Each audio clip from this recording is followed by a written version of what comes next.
پھر دوبارہ آئے ہیں، ہن ملن نہیں آ رہے، ہن چھری لکائی ہوئی ہے. وَفَدَيْنَاهُ بِذِبْحٍ عَظِيمٍ، ابراہیم جاؤ بچے کو ذبح کر دو. چھری لے کر باپ چلا، 1500 کلومیٹر کا سفر. سارے راستے کیا سوچ ہوگی کہ میں چھری چلاواں، اے بکرا تھوڑا ہے میرا چاہیں تے بکرا ذبح ہویا پیا کہ عید پڑھ کے گئے اسے. اے بکرا تو نہیں کومنا، پتر کومنا ہے. عمر کتنی ہوگی؟ 92 سال. 92 سال ایک بندے کو مرغی نہیں کوئی جنت، تو پتر کومن دا حکم آ گیا.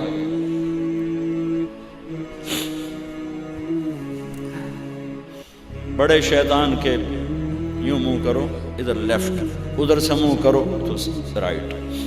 2 پہاڑ آپس میں ملتے تھے، اس میں ایک اونٹ بن جاتی تھی. وہاں باپ بیٹا کھڑے ہوئے، 92-95 سال کی عمر ہے اور آگے معصوم پھول ہے. بچہ تب پرایا بھی ہوئے تو پیارا لگتا ہے. اپنا جگر. انی ارا فی المنام انی اذبحک فانظر ماذا ترى. بیٹا تیرے ذبح کا حکم آ چکا، کیا کہتے ہیں؟ تو آگے بیٹا کہتا تسی خواب ویکھیا، میرا کی قصور کہ میں نے خواب دیکھا تجھے ذبح کرتا ہوں. تو آگے اسماعیل کہتے ابا میرا کیا قصور ہے، خواب تو آپ نے دیکھا ہے، میں تو آپ کی اکیلی اولاد ہوں، مجھے کیوں ذبح کرتے؟ جواب سنو، یا ابا تفعل، میں قربان جاؤں قرآن کی اس تعبیر پر. اسماعیل علیہ السلام کے جذبات کو 2 لفظ، یا ابا تفعل، یا ابت افعل.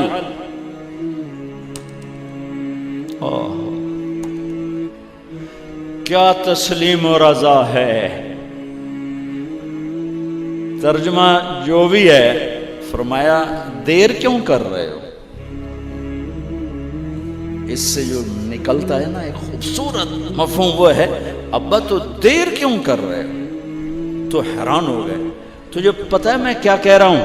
کہاں پتہ ہے. اب مجھے ذبح کرنے کا کہہ رہے ہیں، تو کوئی گھاٹے کا سودا نہیں ہے. آپ کے بدلے میں جنت، دنیا کے بدلے میں جنت ملے گی اور آپ کے بدلے میں اللہ ملے گا. اس میں کیا گھاٹا ہے؟ آئے خیال پیچھے چلا گیا ماں کی طرف. کہنے لگے ہاں میری ماں نو بڑا دکھ ہوئے. تو پھر اپنا کرتا اتارا، کعبہ یہ کرتا میری ماں کو دے دیں،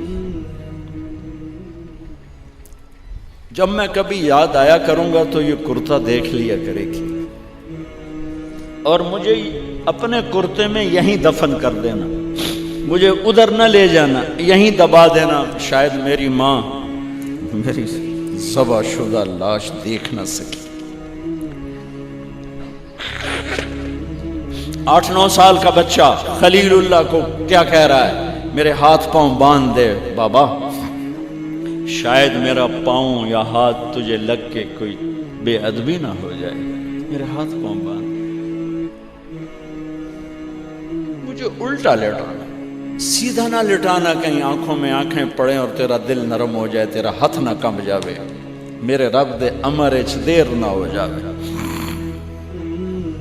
ان کو ماننے والی امت کہے سود کے بغیر گزارا نہیں، جھوٹ کے بغیر گزارا نہیں، ملاوٹ کے بغیر گزارا نہیں، رشوت کے بغیر گزارا. آگ لگا دو اپنی تاریخ کو، جاؤ جو مرضی کرو، جو مرضی گندگی کھانی ہے کھاؤ، اللہ کی جنت جہنم کو بھلا دو، جو کرنا ہے کرو. لیکن تمہارے بھلانے سے حقائق نہیں مٹ سکتے. جنت بھی ہے، جہنم بھی ہے، اور حلال حرام پہ فیصلے بھی ہیں. ابراہیم علیہ السلام نے ہاتھ باندھے، پاؤں باندھے. یہ کوئی بکرے دے ہاتھ پیر تو نہیں بننے جا رہے، پتر دے ہاتھ پیر بننے جا رہے ہیں. الٹا لٹایا، ایک ہاتھ میں چھری، ایک ہاتھ میں سر کے بال. گوڈا کانڈ پہ رکھا، گھٹنے کو کمر پہ رکھا، یوں بال پکڑے اور چھری، اور ایسے یوں آسمان کو دیکھا۔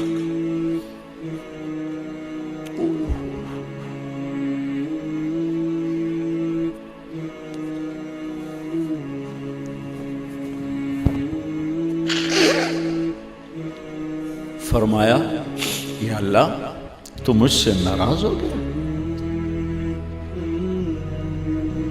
یا اللہ تو مجھ سے ناراض ہو گیا کہ اسماعیل کی محبت میرے دل میں تجھ سے زیادہ ہو گئی؟ نہیں نہیں، کبھی نہیں۔ یا کوئی میرا امتحان ہے؟ یا اللہ میرے دل میں تو ہی تو ہے، لاکھوں اسماعیل تجھ پہ قربان کر۔ آسمان کے فرشتے 2 دفعہ روئے ہیں جب سے پیدا ہوئے ہیں۔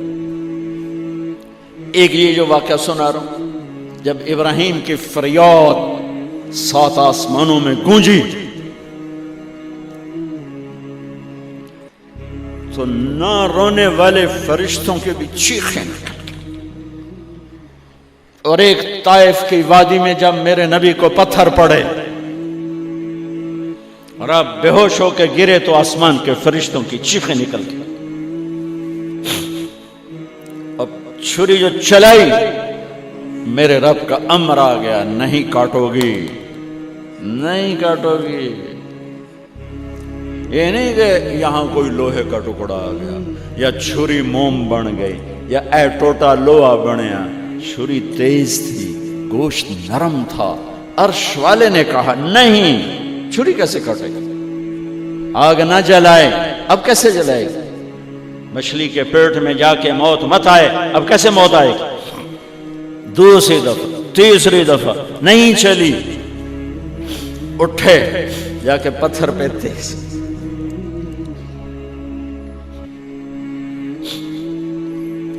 یہ علماء نے لکھا ہے کہ جانور کے سامنے چھری تیز نہ کرو تاکہ جانور کو تکلیف نہ ہو۔ قربانی کے مسائل میں آتا ہے، قربانی کے مسائل میں، کہ جانور کے سامنے چھری تیز نہ کرو کہ جانور کو تکلیف نہ ہو۔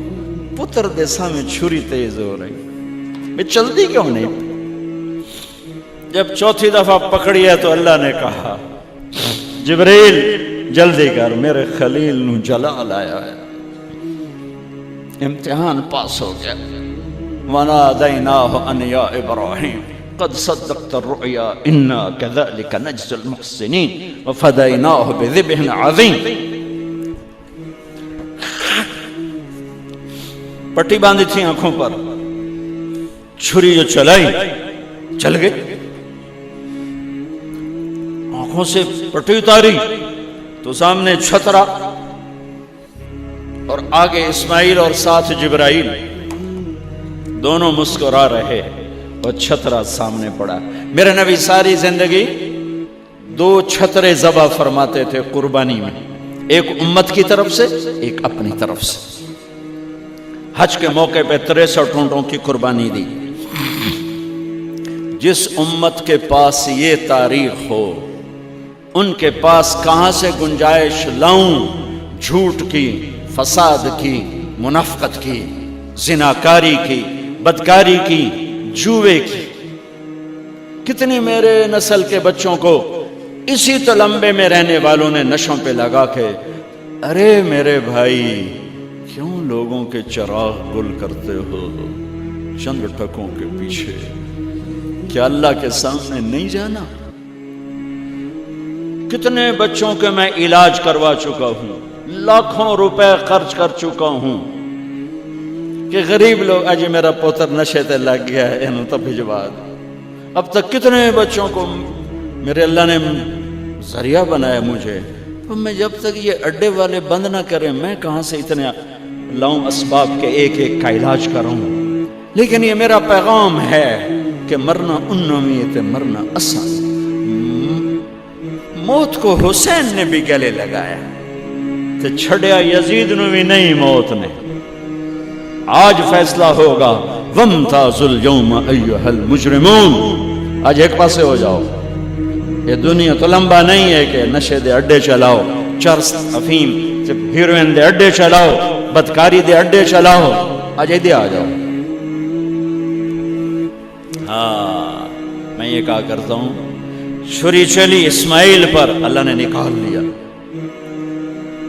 پھر 2000 سال کے بعد میرے نبی کے باپ کی باری لگ گئی، وہ لمبا قصہ ہے، ٹائم ختم ہے۔ چھری چلنے لگی میرے نبی کے والد عبداللہ پر، اللہ نے نکال لیا۔ 100 اونٹ ذبح کروائے اور ان کو نکال لیا، لیکن چھری نے چلنا ضرور تھا۔ اس لیے کہ زمین کو پانی نہ ملے تو وہ سرسبز نہیں ہوتی۔ میرے نبی کے گلشن کو پانی کی ضرورت ہے اور تھی اور رہے گی، تو میرے نبی نے اپنی اولاد کا خون پیش کیا، اپنے صحابہ کا خون پیش کیا، اپنا خون پیش کیا۔ احد کی وادی میں آپ خون و خون ہو گئے، دانت ٹوٹ گئے، چہرہ خون آلود ہو گیا۔ اسماعیل چھری کے نیچے سے نکال لیے گئے، حضرت عبداللہ چھری کے نیچے سے نکال لیے گئے۔ جب میرے نبی کے نواسے کی باری آئی تو چھری کو چلنے کا حکم، پھر حسین کی بھی کٹی اور عبداللہ کی بھی کٹی اور علی اکبر کی بھی کٹی اور قاسم کی بھی کٹی اور جعفر کی بھی کٹی، عون کی بھی کٹی، عبداللہ کی بھی کٹی۔ سارے آل رسول کے نام بتا رہا ہوں جو کربلا میں شہید ہوئے۔ 17 آل رسول میں سے شہید کیے گئے، باقی تو سارے غلام تھے 72۔ 17 میرے نبی کے گلشن کے پھول تھے۔ ہاں انہیں کھاد بننا تھا۔ میرا اللہ چاہتا تو ان واقعات کو روک سکتا تھا، لیکن اللہ اقبال کی قبر روشن کرے، اسلام زندہ ہوتا ہے ہر کربلا کے بعد۔ یہ میرے رب کی سنت۔ ہمارے لیے کربلا نہیں ہے، ہمارے لیے کربلا کیا ہے؟ جھوٹ چھوڑو، زنا چھوڑو، شراب چھوڑو، جوا چھوڑو، سود چھوڑو، ظلم چھوڑو، ذاتی چھوڑو، الزام تراشی چھوڑو، ماں باپ کی نافرمانی چھوڑو، بیویوں پہ ظلم چھوڑو، لوگوں کے حق مارنا چھوڑو، لوگوں کو بے عزت کرنا چھوڑو، جھوٹے مقدمے چھوڑو، جھوٹی گواہیاں چھوڑو۔ ہمارے لیے یہ چھوڑنا ہے، ہمارے لیے یہ چھریاں ہیں۔ چلاؤ چھری اپنے جذبات پر، احساسات پر، ان غلط خیالات پر جو کل کو اللہ اس کے رسول کی بارگاہ میں ہمیں شرمندہ کر دیں، ہم آنکھ نہ اٹھا سکیں۔